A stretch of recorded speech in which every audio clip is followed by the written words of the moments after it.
नमस्कार प्रिय दर्शकों, आज पुनः आप सभी के सामने एक ज्ञानवर्धक, एक प्रेरणादायक कहानी लेकर हाजिर हुआ हूं। मेरे प्यारे दर्शकों, गाय माता ने बताया है कि आखिर मनुष्य गरीब क्यों रहता है। आज की इस कहानी में गाय माता ने मनुष्य को गरीब होने का 3 कारण बताया है और ये कारण आज के कलयुग के समय में बिल्कुल सत्य है। मेरे प्यारे दर्शकों, आज की ये कहानी बड़ी ही ज्ञानवर्धक है, बड़ी प्रेरणादायक है। इसलिए आप सभी दर्शकों से गुजारिश है कि इस कहानी को पूरा जरूर सुनिएगा। इस कहानी के सुनने के बाद कोई भी मनुष्य गरीब नहीं रहेगा, परंतु दर्शकों, सबसे पहले आप लोगों को इस कहानी को पूरा सुनना है। कहा जाता है कि गाय को मनुष्य के कल्याण के लिए माना गया है। कहा गया है कि जब देवता और असुरों के बीच में समुद्र मंथन किया गया था तो उस समय कई रत्न उत्पन्न हुए थे। उन्हीं में से एक रत्न गाय माता भी बताई जाती है। कहा जाता है कि गाय माता को 33 कोटि देवी देवताओं का आशीर्वाद प्राप्त है और यह माना गया है कि गाय समुद्र मंथन से उत्पन्न है। गाय माता को मनुष्य के कल्याण के लिए कलयुग में भेजा गया था। मेरे प्यारे दर्शकों, इसी प्रकार आज की इस कहानी में गाय माता ने 3 बातें बताई है और ये मनुष्य के कल्याण के हेतु बताई गई है। मेरे प्यारे दर्शकों, इस कहानी को आप पूरा सुनिएगा, परंतु उससे पहले अगर आप इस चैनल पर नए हैं तो चैनल को जल्दी से सब्सक्राइब कर लीजिए और बेल आइकन को दबा दीजिएगा, ताकि जब भी हम अगली ज्ञानवर्धक वीडियो डालें तो सीधे आपको मिले और आप उसका फायदा उठा सकें। और मेरे प्यारे दर्शकों, अगर हो सके तो इस ज्ञानवर्धक और प्रेरणादायक कहानी को अपने मित्र बंधु तक जरूर शेयर कीजिएगा, ताकि उन्हें भी इस ज्ञानवर्धक और प्रेरणादायक कहानी का लाभ मिल सके। तो आप सभी का ज्यादा समय विलंब ना करते हुए आज की कहानी शुरू करते हैं। जय श्री कृष्णा। मित्रों, प्राचीन समय की बात है। एक छोटी सी नगर में एक किसान अपनी पत्नी के साथ रहता था। किसान के घर की स्थिति बहुत खराब थी। किसान बहुत गरीब था। मेरे दर्शकों, किसान की पत्नी को एक छोटी नवजात शिशु की प्राप्ति हुई थी, एक पुत्र की प्राप्ति हुई थी। और जिस समय किसान को पुत्र की प्राप्ति हुई, किसान बहुत प्रसन्न हुआ, बहुत खुश हुआ। पुत्र प्राप्ति की वजह से उसके घर में खुशहाली आ गई। धीरे धीरे किसान का वो छोटा नवजात शिशु बड़ा हो जाता है और उसे अधिक दूध की आवश्यकता होती है। और किसान के घर में ऐसा कोई पशु नहीं था जिसकी वजह से किसान उस पशु का दूध निकालकर अपने बेटे को पिला सके।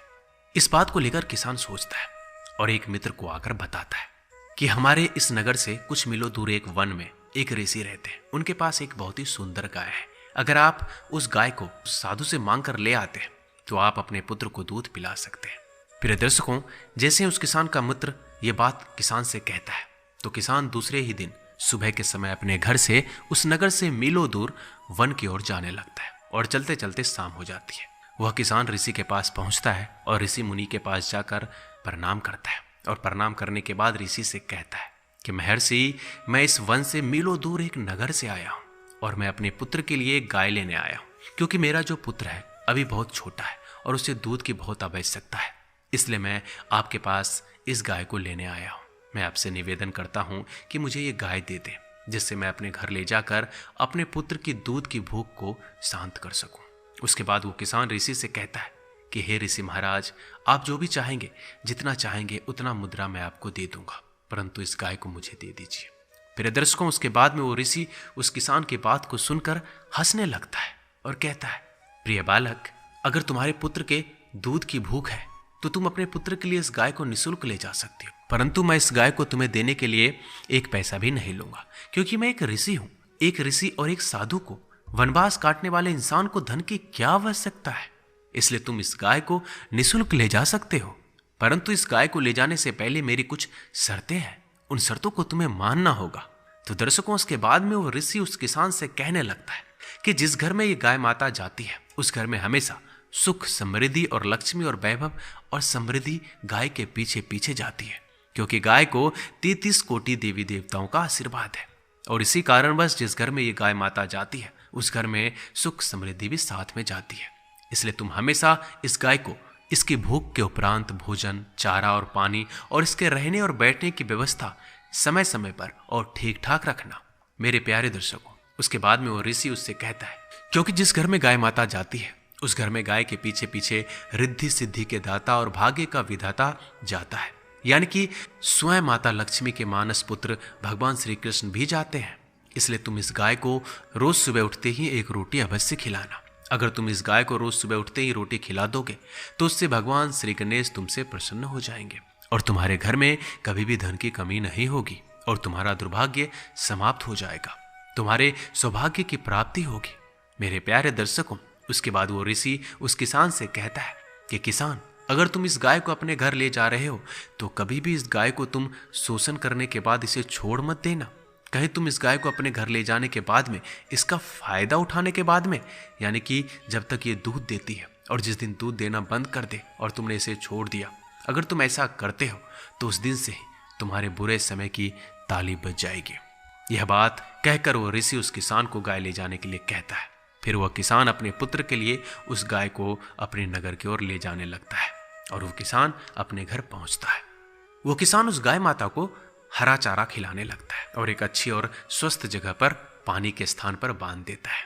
प्रिय दर्शकों, उसके बाद में वह किसान उस गाय की खूब देखभाल करता है और वो गाय उस किसान को दूध देने लगती है और वह किसान उस गाय के द्वारा दिए गए दूध को अपने बेटे को पिलाकर अपने बेटे की भूख शांत करता है। प्रिय दर्शकों, जिस दिन से वह किसान उस गाय को अपने घर में रखने लगता है, उसकी देखभाल करने लगता है, उस दिन के बाद से उस किसान के अच्छे दिन आने लगते हैं। वह किसान देखते देखते पूरे गांव में धनवान होने लगता है, पूरे नगर में बहुत अच्छा एक घर बना लेता है। जिस दिन वह किसान अपने किसी कार्य को लेकर अपने घर से बाहर जाता तो अपनी पत्नी से इस बात को जरूर बोलता कि गाय माता को किसी चीज की कमी नहीं करने देना। दर्शकों, इसी तरह से वह किसान गाय माता की खूब देखभाल करता और गाय माता उस किसान को जागृत रूप से परिचय देती रही। परंतु एक दिन की बात है, वह गाय दूध नहीं देती है। जिस दिन वह गाय दूध नहीं देती है तो वह किसान कुछ नहीं सोचता है और सोचने लगता है कि हो सकता है कोई भी कारणवश गाय ने आज दूध नहीं दिया हो। परंतु जैसे ही दूसरा दिन आता है, उस दिन भी गाय दूध नहीं देती और देखते देखते गाय बिल्कुल दूध देना बंद कर देती है। फिर जैसे ही गाय दूध देना बंद करती है, उस किसान का उस गाय से धीरे धीरे लगाव कम हो जाता है। गाय के पास जाना तक छोड़ देता है और ना ही गाय को सुबह सुबह रोटी खिलाता है बल्कि स्वयं खाना खा लेता है। यहाँ तक कि गाय को चारा तक नहीं खिलाता। उसके बाद में गाय माता को समय समय पर भोजन नहीं मिलता तो गाय माता बहुत कमजोर हो जाती है। फिर एक दिन वो किसान गाय माता के पास आता है और गाय माता को देखकर बहुत क्रोधित होता है और अपने स्थान से खोलकर जंगल की ओर जाने लगता है और जंगल में जाकर उस गाय को छोड़ देता है। और फिर जैसे ही वह घर आता है, किसान का जो पुत्र था वो आकर देखता है कि वो बीमार है। उस समय किसान के पास बहुत धन था। उस समय किसान अपने पुत्र को एक अच्छे वैद्य के पास लेकर जाता है और वैद्य से कहता है कि मेरे पुत्र का स्वास्थ्य बहुत खराब हो चुका है वैद्य महाराज, आप चाहो जितना धन ले लो, मगर मेरे पुत्र को कुछ नहीं होना चाहिए। जो किसान का पुत्र था उसकी हालत बहुत ही ज्यादा खराब हो जाती है। मेरे प्यारे दर्शकों, किसान के पास जितना सारा भी धन था वो उसके पुत्र के इलाज में लग जाता है। उसके बाद भी उसके पुत्र की स्वास्थ्य में कोई सुधार नहीं आता है। फिर अंत में वेद और धन के बारे में बोलता है। फिर और धन की जरूरत पड़ती है तो किसान अपने द्वारा बनाए गए उस घर को भी बेच देता है और अपने पुत्र के इलाज में लगा देता है। इसके बाद वो किसान पूरी तरह से बर्बाद हो जाता है, कंगाल हो जाता है। फिर उसका पुत्र ठीक हो जाता है। वह किसान अपने पुत्र को लेकर अपने नगर की ओर जाता है। उसके पास कोई घर नहीं होता है, ना ही कोई धन होता है। वो किसान पूरी तरह कंगाल हो जाता है। अपने पुत्र को अपने पुराने घर में, अपनी पुरानी झोपड़ी में लेकर जाता है। वहां जाकर रोने लगता है, उदास होता है। उसके बाद वो किसान समझ जाता है कि सब ये मेरे कर्मों की वजह से हो रहा है। वह गाय माता को ढूंढने के लिए जंगल की ओर जाता है और जंगल की ओर जाकर देखता है तो गाय माता उसे दिख जाती है। फिर वो गाय माता से जाकर किसान क्षमा मांगने लगता है और गाय माता के पैरों में गिर जाता है। उसके बाद गाय माता उस किसान से कहती है कि हे बालक, जैसा करोगे ठीक वैसा ही पाओगे। फिर दर्शकों, उसके बाद वो किसान गाय माता से काफी माफी मांगता है और फिर गाय माता किसान से कहती है कि किसान, अगर ऐसी ही बात है तो मैं तुम्हें आज 3 बातें बता रही हूँ और इन 3 बातों पर तुम्हें आज के बाद हमेशा अमल करना है। उसके बाद गाय माता किसान को 3 बातें बताती है।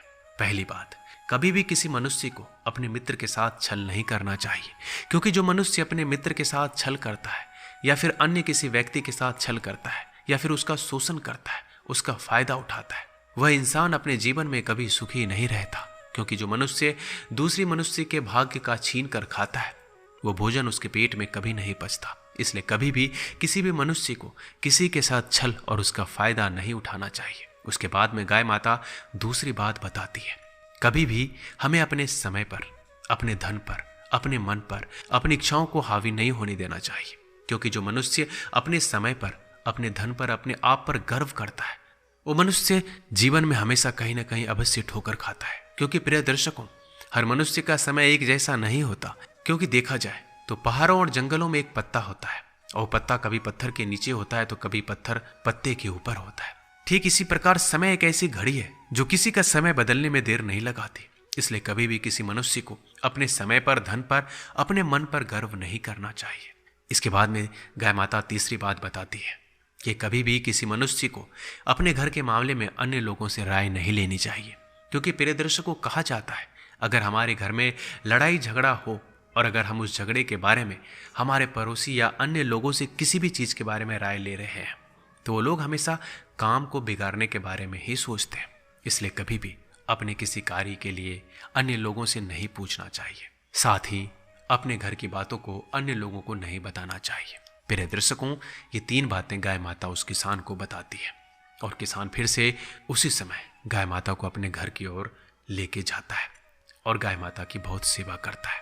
गाय माता की बताई उन 3 बातों पर अमल करता है और देखते ही देखते वो किसान फिर से धनी होने लगता है। उसका अच्छा समय आ जाता है। प्रिय दर्शकों, हम उम्मीद करते हैं कि आप लोगों ने इस कहानी से बहुत कुछ सीखा होगा और आप अपने जिंदगी में उस पर जरूर अमल करेंगे। मिलते हैं एक नई ज्ञानवर्धक कहानी के साथ। तब तक के लिए अपना ध्यान रखिएगा। धन्यवाद। जय श्री कृष्णा।